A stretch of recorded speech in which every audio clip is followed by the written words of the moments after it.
Voltamos ao vivo da sala digital e vamos direto ver imagens do estúdio, onde daqui a pouquinho acontece esse primeiro debate do segundo turno. O presidente Jair Bolsonaro e o ex-presidente Lula já estão posicionados, como a gente vê, para esse encontro histórico aqui na Band. Luzes apagadas, contagem regressiva, Cíntia, está quase chegando. E o formato do debate vai ser diferente do primeiro turno. Agora, cada candidato vai ter liberdade para circular pelo estúdio, tem um banco de tempo em 2 blocos de meia hora. Cada candidato tem 15 minutos para usar como bem entender.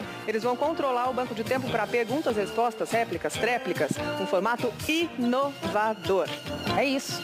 A gente continua aqui com o monitoramento pela sala digital em tempo real, monitorando os interesses dos eleitores nas buscas do Google durante todo o debate. Está chegando o primeiro debate desse segundo turno entre o presidente Jair Bolsonaro e o ex-presidente Lula. Fique com a gente. Até já.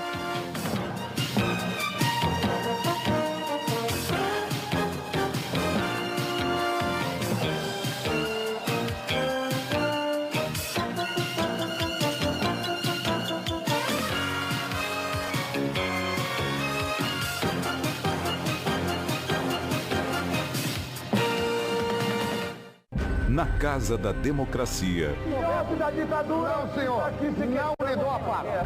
Confrontos memoráveis. Isso é argumento de candidato, não tem seriedade. Embates decisivos. Acho que a sua campanha, e tenho visto isso, procura me atingir.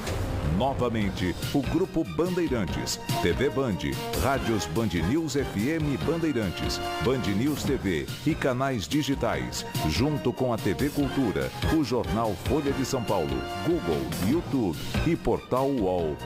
Reforçando seu compromisso com o povo, promovem o primeiro debate do segundo turno das eleições presidenciais. Dentro de instantes, vamos acompanhar as propostas e planos dos candidatos ao cargo mais importante do país. Olho no voto, olho na Band.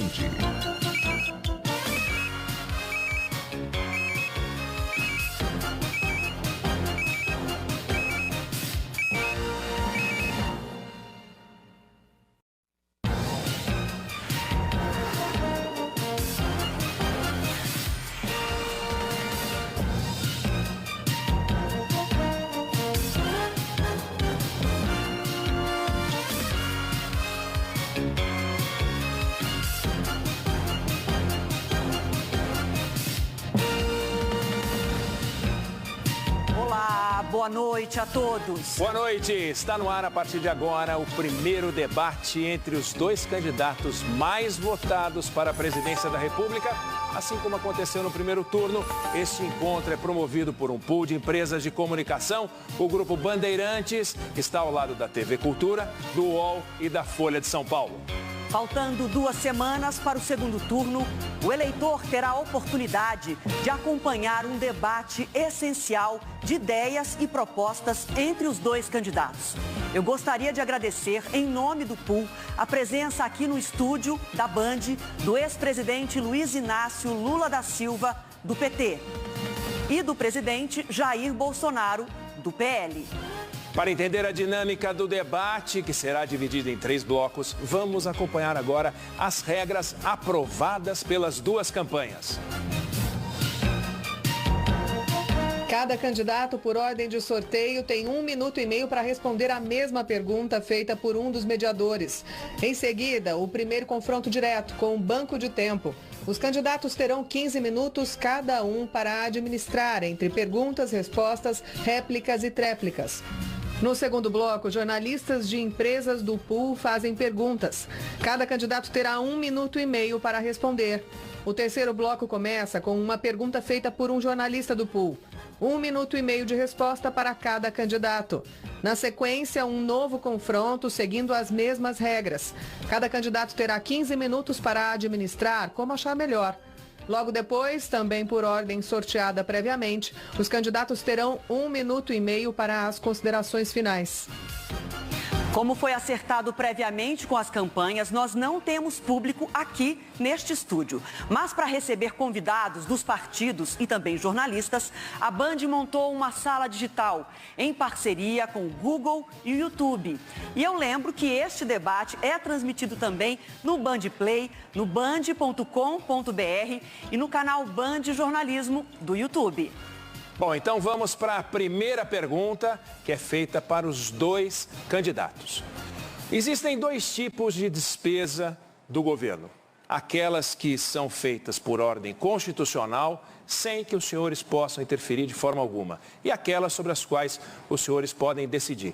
Nos países avançados, nos países mais civilizados, em termos orçamentários, metade do orçamento é controlado desta forma constitucional e metade é comandado pelo presidente. Aqui no Brasil, 96% do dinheiro vai direto para o seu destino, sem a mão do presidente, sobram 4 na mão do presidente da República.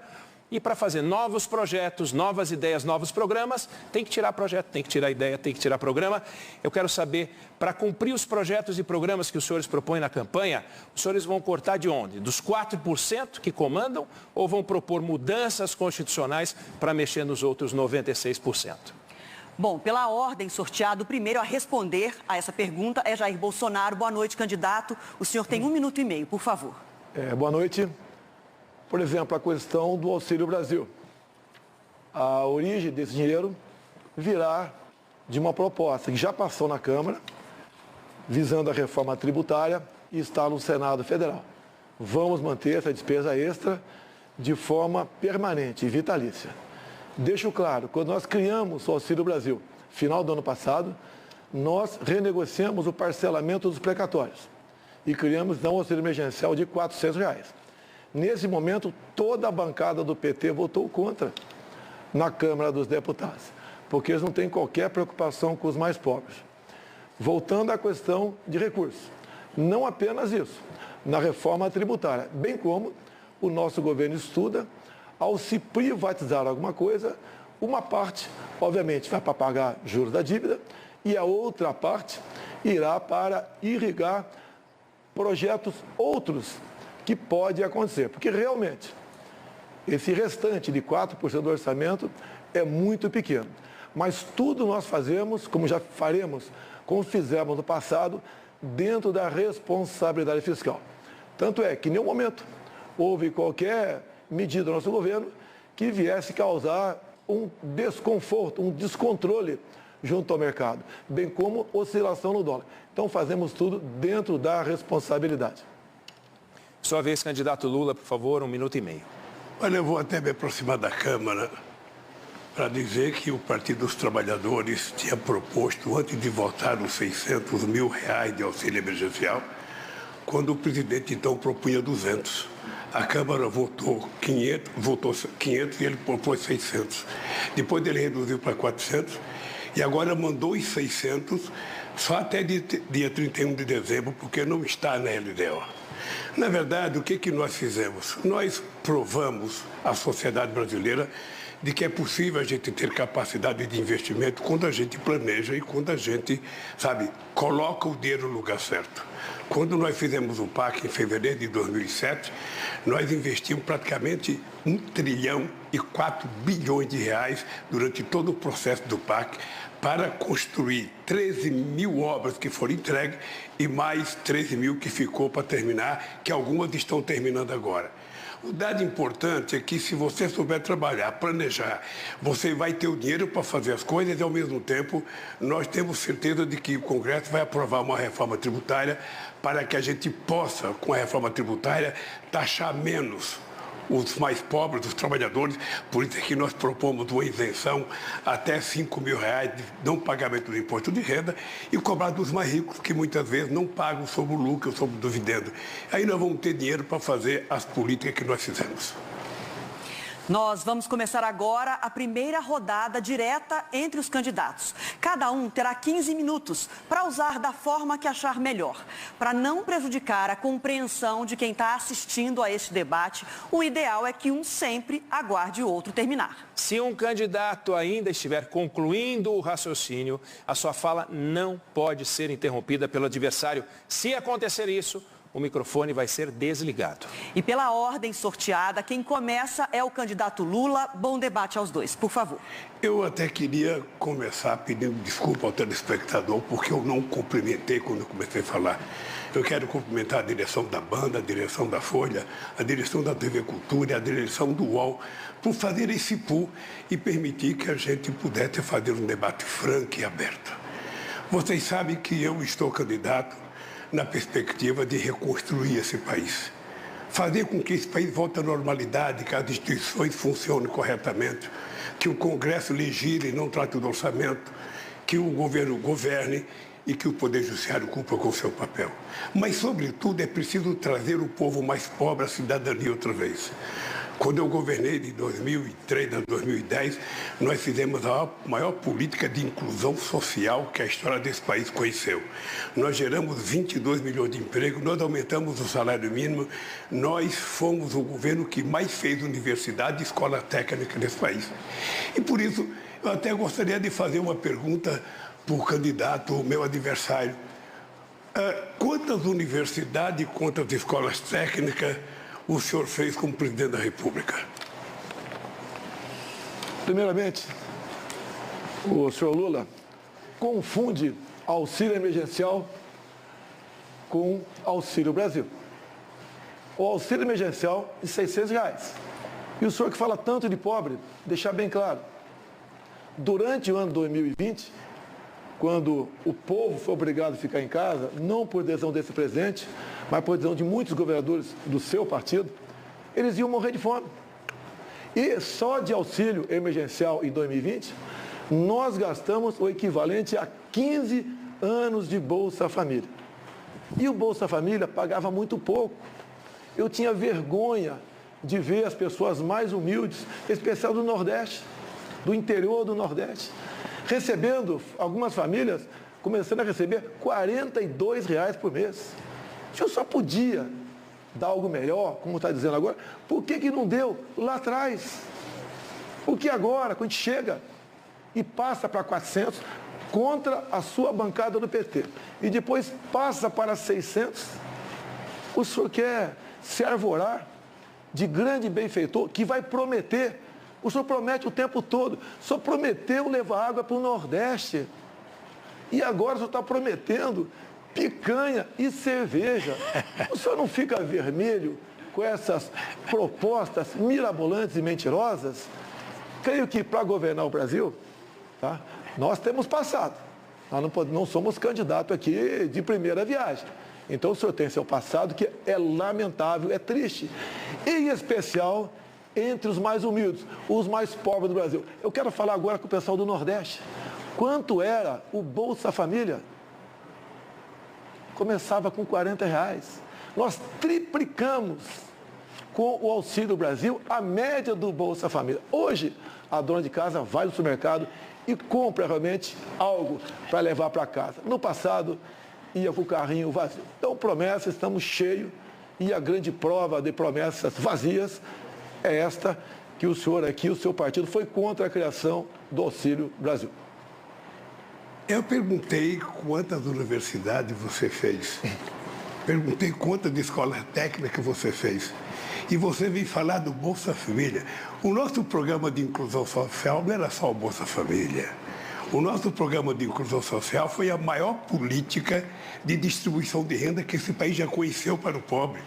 Porque era ajuda ao pequeno produtor rural, era 1.400.000 cisternas que nós fizemos para o Nordeste, era o PNAE para levar comida para as crianças mais pobres e a gente comprava do pequeno produtor, além do aumento do salário mínimo de 74%.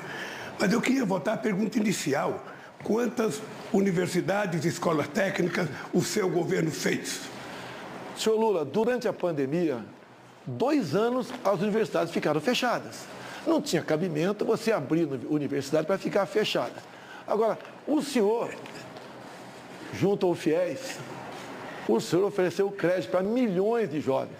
Milhões de jovens. E mais de 1 milhão estavam endividados, sem condição de pagar esse crédito, o FIES. O que o meu governo fez? Mandou a proposta para o parlamento e nós juntos permitimos a anistia de até 99% da dívida dessa garotada. Nós tiramos essa garotada da inadimplência, do SPC, do Serasa. O senhor mais endividou a garotada do que deu ensino de qualidade. Eu já percebi que ele não quer dizer que, vergonhosamente, ele fez uma universidade importantíssima que a presidenta Dilma que tinha aprovado. Porque nós fizemos 18 universidades novas, 178 campos, além do ProUni e do FIES. O FIES a pessoa não tinha que pagar enquanto estava estudando. Eu não vou perguntar de universidade já, porque parece que não sabe.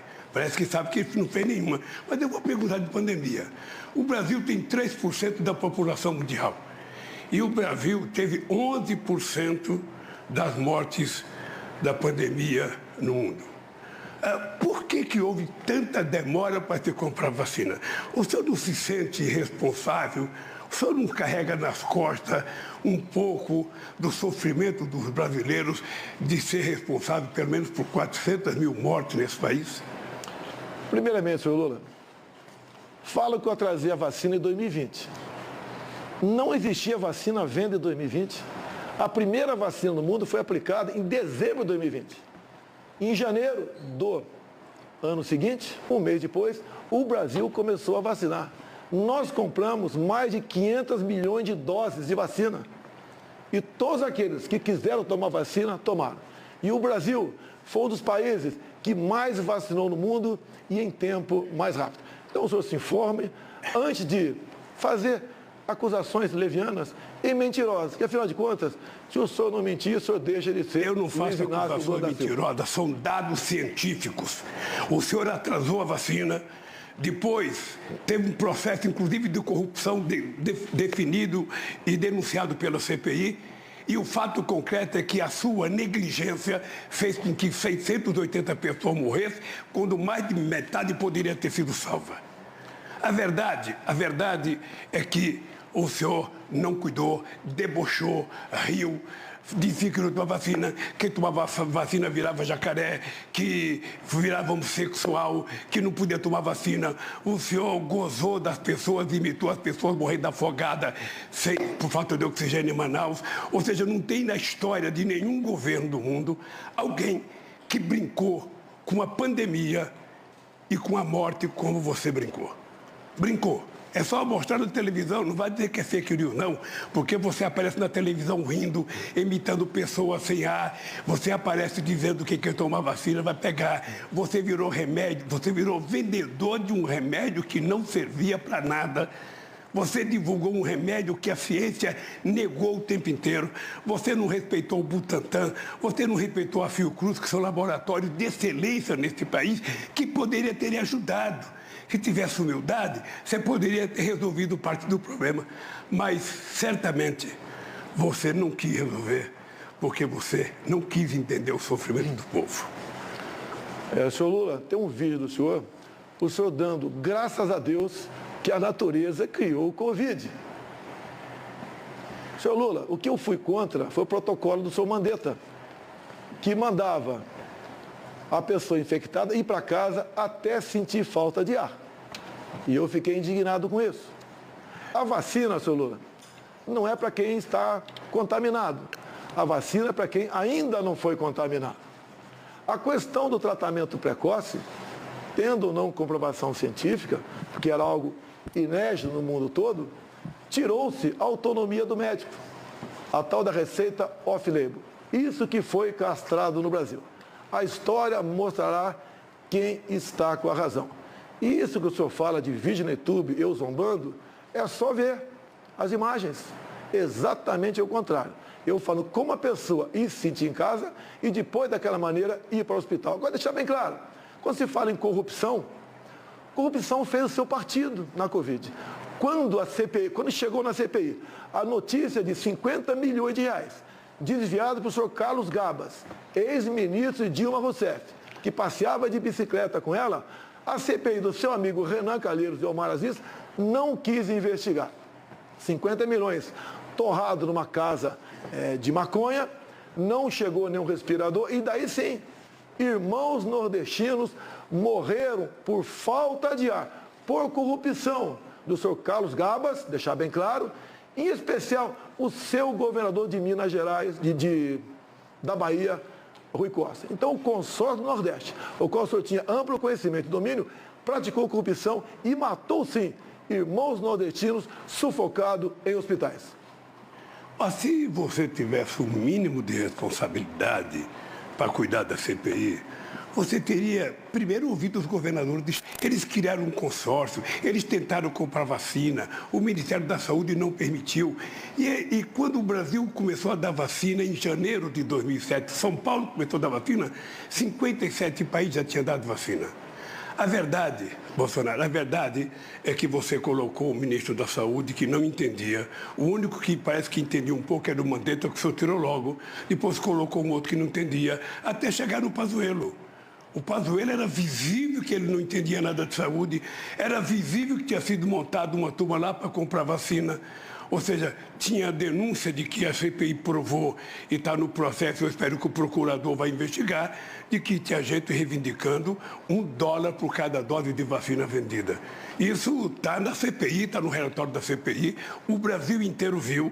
E, obviamente, que o povo espera que um dia a Procuradoria-Geral da República investigue para saber o fundo de verdade ou não.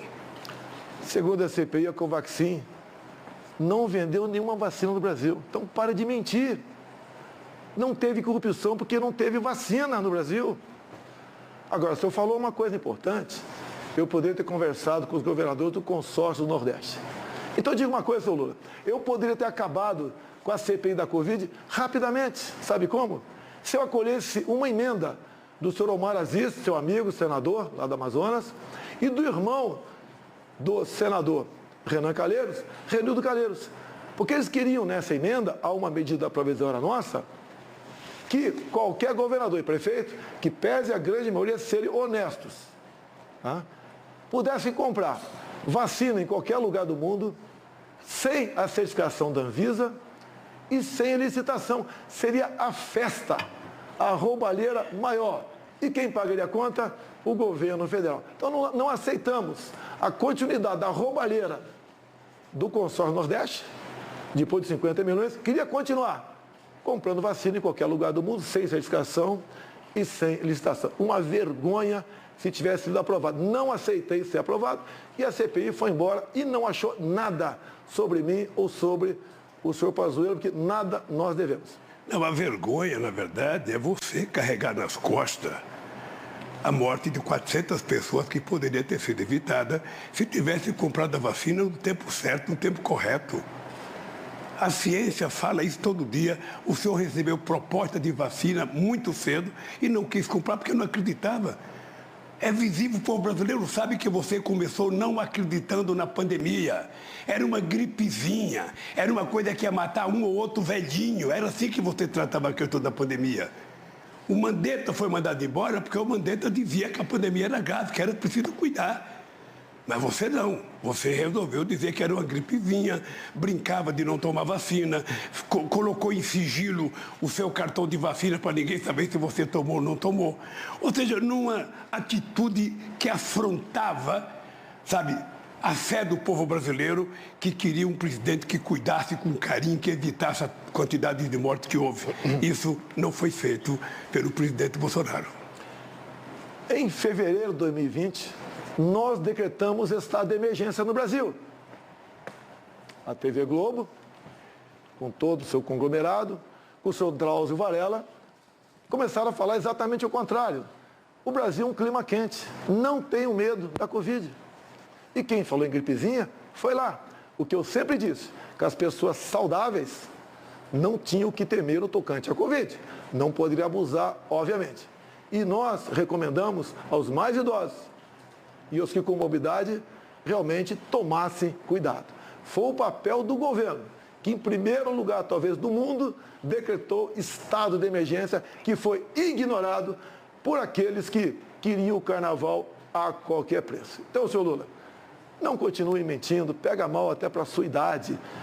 Pelo seu passado, não vou dizer que o seu passado é lamentável. Ah, mentira é você. Mentira é você. Porque os números estão ali na empresa todo dia. Você é o rei da fake news, é o rei da estupidez de mentir para a sociedade brasileira. E você mentiu sobre a vacina o tempo inteiro, negligenciou a vacina, e o Brasil hoje carrega a pecha de ser o país, sabe, que tem mais morte pelo Covid. É lamentável. E mais ainda, o senhor não se dignou a visitar uma família que teve alguém que morreu de Covid. E depois, para mostrar que é bonzinho, tentou ir no enterro da rainha da Inglaterra, quando poderia ter visitado centenas de pessoas que morreram do Covid aqui. Disse que não morreu nenhuma criança, morreu 2.000 crianças de Covid. Mas disse que não morreu porque o senhor não queria acreditar na Covid. Era preciso continuar mentindo sobre a Covid, era preciso continuar desacreditando. E eu sei o que pensa o povo que perdeu alguma ente querida. Eu mesmo perdi uma sogra, sabe, por causa do Covid. Fez discurso em cima do caixão da esposa e está se comovendo pela sogra. Senhor Lula, entenda uma coisa, senhor Lula. Entenda uma coisa, por favor. Os enterros eram com caixão lacrado. Ninguém podia ir ao enterro, nem familiares. E eu visitei hospitais, sim. E o senhor não tem conhecimento. Só que eu não preciso fazer propaganda do que faço. Me comovi. Me preocupei com cada morte no Brasil. Repito, o Brasil, o país... Você te preocupa com o quê? Interrompa. Você ria o tempo inteiro. Agora que você está candidato, você está mostrando uma seriedade que deveria ter mostrado lá. É isso. O Rio... Simples assim. Você não foi no hospital, não foi visitar uma pessoa, não foi visitar um parente. O Rio é mais uma mentira tua. Basta ver o vídeo quando aconteceu a questão da falta de ar. Vocês são especialistas em pegar vídeos, filmes e cortar o pedaço que interessa para vocês. Você sabe quem é especialista nisso. Você sabe quem é o rei da fake news. Você sabe, candidato Lula, deixa o presidente, candidato Bolsonaro, terminar o raciocínio. Tá bom. Repito, nós compramos 500 milhões de doses de vacina. Entregamos com a logística nossa para estados e municípios. O Brasil foi um exemplo para o mundo no tocante à vacinação. Menos de um mês, depois da primeira dose aplicada no mundo, o Brasil começou a aplicar. E todas as vacinas foram compradas pelo governo federal. Nos orgulhamos desse trabalho. Salvamos milhões de vidas. Se fosse com alguém no teu governo, alguém do consórcio Nordeste, vocês tinham roubado tudo e teria morrido muita gente cuja morte poderiam ter sido... Eu vou lhe contar como é que se vacina. Em 2010, teve a gripe H1N1. Em 3 meses, nós vacinamos 80 milhões de pessoas. Em 3 meses. Porque o Brasil é um país que tem expertise em vacinação. Aliás, o Brasil é exemplo do mundo em vacinação. O Brasil vacilou quando teve um presidente que não cuidou e que não foi responsável, que brincava e que não acreditava na vacina. E a verdade é essa, sabe? O senhor carrega nas costas o peso de pelo menos 400 mil pessoas que morreu por conta do negligenciamento e o negacionismo da vacina. Chega de mentira, vamos passar para outro assunto aqui. Em 2006, 59 policiais foram executados aqui no estado de São Paulo. E por que isso? Porque teriam que transferir o Marcola para um presídio de segurança máxima. Ele não podia mais ficar aqui comandando o crime. O seu governo não transferiu o Marcola, pelo que tudo indica, fez um acordo com o Marcola e com o seu Alckmin, que era governador de São Paulo naquele tempo. Repito, 2006, 59 policiais assassinados em São Paulo. Teve que eu chegar em 2019, juntamente com o ministro Sérgio Moro, para que nós, então, tirássemos o Marcola de presídio estadual aqui em São Paulo e mandasse para um presídio federal, num regime todo especial, sem qualquer comunicação com o mundo exterior. Isso, rapidamente, começou a cair o número de mortes violentas em nosso país. Por que você não transferiu o Marcola em 2006, já que tinha um pedido do MP estadual fazer isso? Era simpatia, amizade, ou um grande acordo naquele momento, juntamente com o seu vice, atualmente Geraldo Alckmin. O candidato sabe que quem cuida de crime organizado não sou eu. Quem tem relação com o miliciano, que é crime organizado, ele sabe que não sou eu e sabe quem tem. Sabe, inclusive, sabe da culpabilidade que foi o crime organizado que matou a Marielle no Rio de Janeiro. Eu, se tivesse pedido para transferir, a gente transferia porque fui eu que fiz prisão de segurança máxima. 5 prisões, 5 prisões de segurança máxima foi feito no meu governo. E se o Alckmin, governador, não quis transferir, é porque ele tinha razão para não transferir. Quem sabe a segurança dele tinha razão para transferir. Sabe? Mas o dado concreto é o seguinte, você está falando com um cara que fez 5 presídios de segurança máxima desse país. Quanto você fez? Nenhum. Então, eu acho que a mentira aqui não é minha. A mentira aqui é de um presidente que não pode mentir, porque o presidente tem que respeitar o cargo, não é possível. Senhor Lula, amizade com o bandido. Eu conheço o Rio de Janeiro. O senhor esteve atualmente no Complexo do Salgueiro. Não tinha nenhum policial ao seu lado, só traficante. Tanto é verdade a sua afinidade com traficantes, com bandidos, que nos presídios do Brasil, cada 5 votos, o senhor teve 4 votos. E quando a gente volta para o Marcola foi flagrado. Teve ligação telefônica grampeado. E ele diz ali, chama o senhor de um palavrão, que eu não vou falar aqui, e diz que prefere o senhor do que a mim. Essa é a verdade. Fazer presídio e deixar os amigos soltos em outro presídio comandando o crime, isso é um crime, senhor Lula. Sabe o que eu tenho orgulho? É que eu sou o único candidato a presidente da República que tenho coragem de entrar numa favela, sem colete de segurança. E já não é agora não. Quando eu era presidente, eu entrava no Rio de Janeiro. E a pessoa falava, vai com cuidado, porque o Bolsonaro é amigo dos milicianos, você vai com cuidado. E eu ia, sabe por quê? Eu acredito no povo. E eu fui numa comunidade no Complexo do Alemão, povo extraordinário, trabalhador, fizemos uma passeata extraordinária, exuberante, e ali não tinha bandido na passeata, ali tinha mulher e homens que trabalham, que levantam às 5 horas da manhã para trabalhar. Os bandidos, você sabe onde estão. Os bandidos, sabe, tinha um vizinho seu que tinha 100 armas dentro de casa. Só sabe. Esse não era da favela do Complexo do Alemão. Esse, quem sabe, morava num apartamento na Avenida Copacabana. É achar que o bandido está só no lugar dos pobres? Os grandes bandidos estão no lugar dos ricos. Os pobres são trabalhadores e eu vou votar no Complexo do Alemão. Porque não foram os presos que votaram em mim. Foi o povo brasileiro. Eu tive 6 milhões de votos a mais do que você, com toda essa gastança que você fez. Se pegar todos os presidentes, desde Marechal Deodoro até agora, ninguém colocou 10% do dinheiro que o senhor colocou nessa coisa. É só eu falar uma coisa, o senhor vai lá e faz. Eu falei do preço da gasolina, vai lá reduzir o preço da gasolina.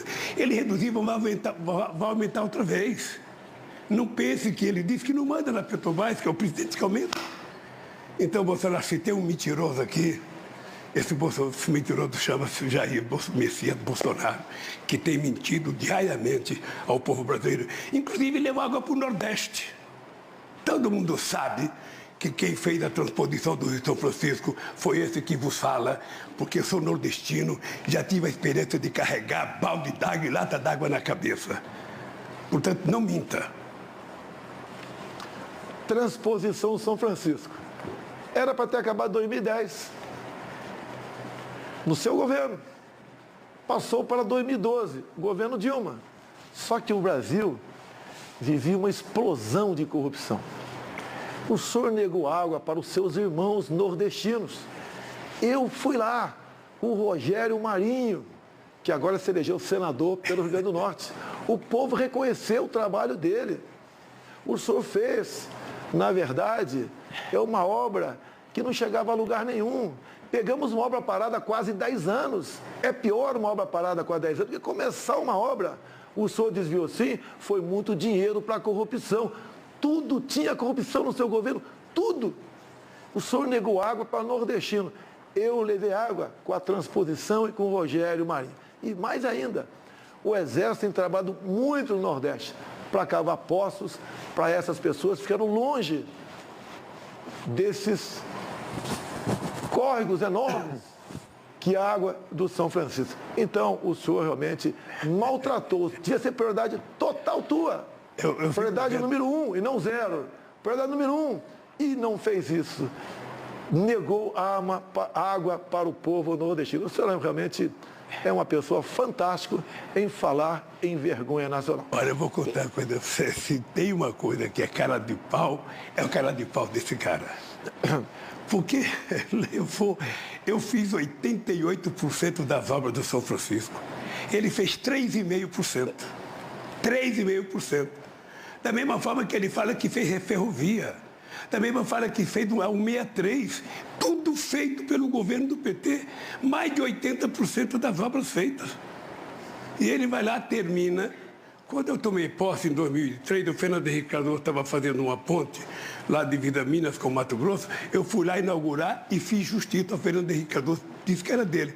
Você poderia, pelo menos, ter sensatez de quando inaugurar, fala, gente, eu quero dizer que essa obra aqui é do presidente Lula. Ele foi mais competente que eu. Ele fez a obra, sabe? Eu só vou aqui dar um empurrinho para acabar esse pedacinho que está faltando. Mas dizer que foi sua... Você acha que alguém acredita? Você acha que o nordestino que está vendo a gente na televisão acredita que foi você que levou água? Que você fez ferrovia? Não tem um projeto seu?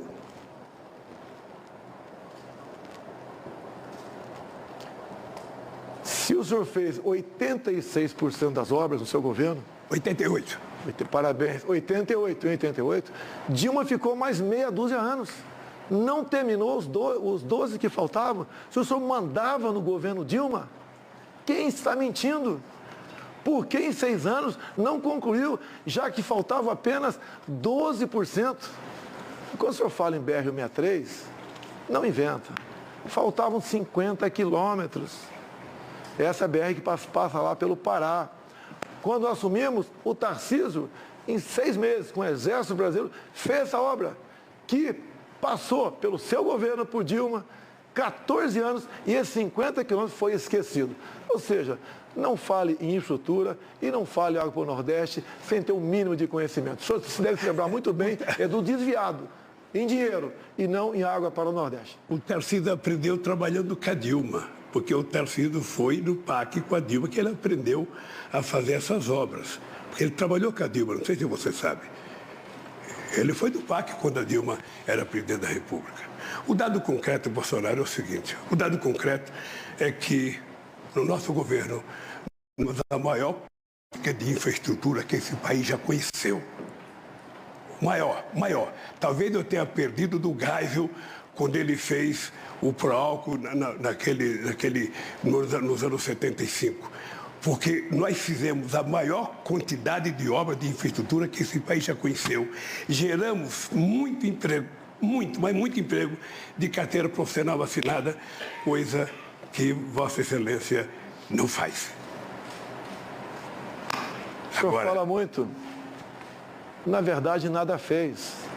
O Tarcísio, sim, trabalhou, mas ele não era dono da caneta.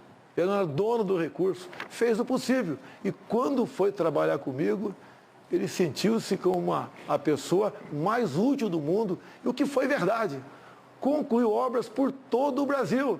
Se em vez de ter ministros, como o senhor teve no passado, quase todos presos, tivesse pessoa da linha do Tarcísio na frente, muitas obras seriam feitas assim.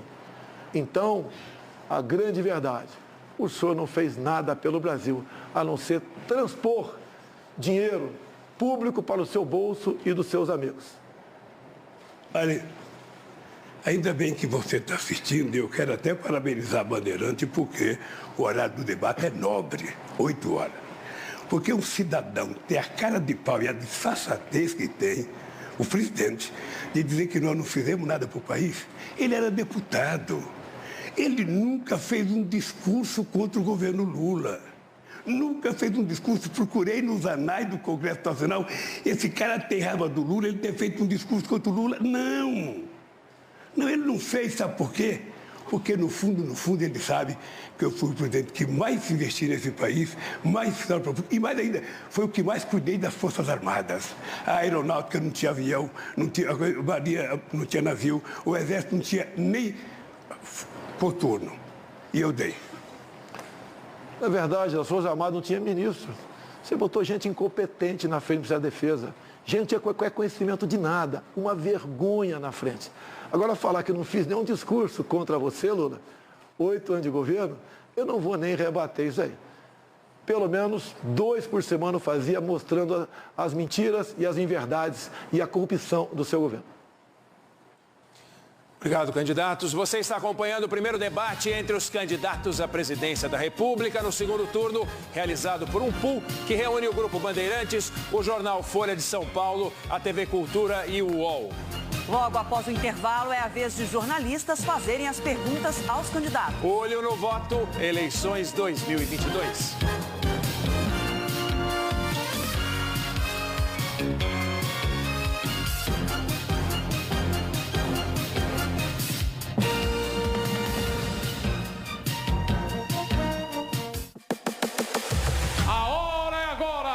Quanto mais Band, melhor. Não é verdade? 3, 2, 1, começou. Mais esporte. Grande lance espetacular! Cê tá louco? No capricho! Mais informação. Inflação oficial. Cenas exclusivas. Nos Estados Unidos, a expectativa. Mas é só no nosso. Mais diversão. O bom humor tá na Band. Diversão é a lança, tá garantido. Te espero aqui. Tem surpresa. Mais estreias. Dia 31. Estreia. Valor da vida. Quanto mais Band.